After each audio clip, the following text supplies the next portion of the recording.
Bahagyang lumakas ang bagyong Domeng habang kumikilos sa direksyon ng Northern Luzon.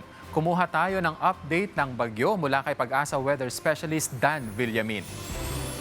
Magandang hapon, Kenneth, at sa ating mga takasubaybay dito sa PTV4. Huling namatan yung sentro ni Bagyong Domeng kaninang alas 10 ng umaga sa layong 875 km silangan ng Northern Luzon. May taglay itong lakas ng hangin na malapit sa gitna na umaabot ng 100 km per hour at pagbugso na umaabot ng 125 km per hour. Sa kasalukuyan, gumagalaw ito northwestward or pahilagang kanluran sa bilis na 20 km per hour.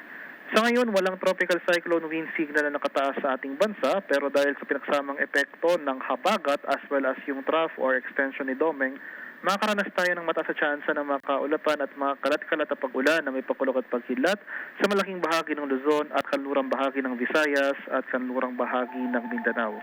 Kaya sa mga lugar na ito, patuloy po tayong maghanda at maging alerto sa mga banta ng pagbaha at pagguho ng lupa, lalong-lalo na kung tuloy-tuloy yung mga pag-ulan na ating mararanasan.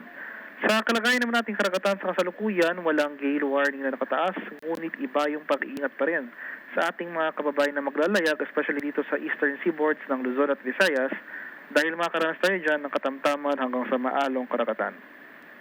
At yan lamang po ang latest mula dito sa Pag-asa Weather Forecasting Center, Dan Villamin Lagulat.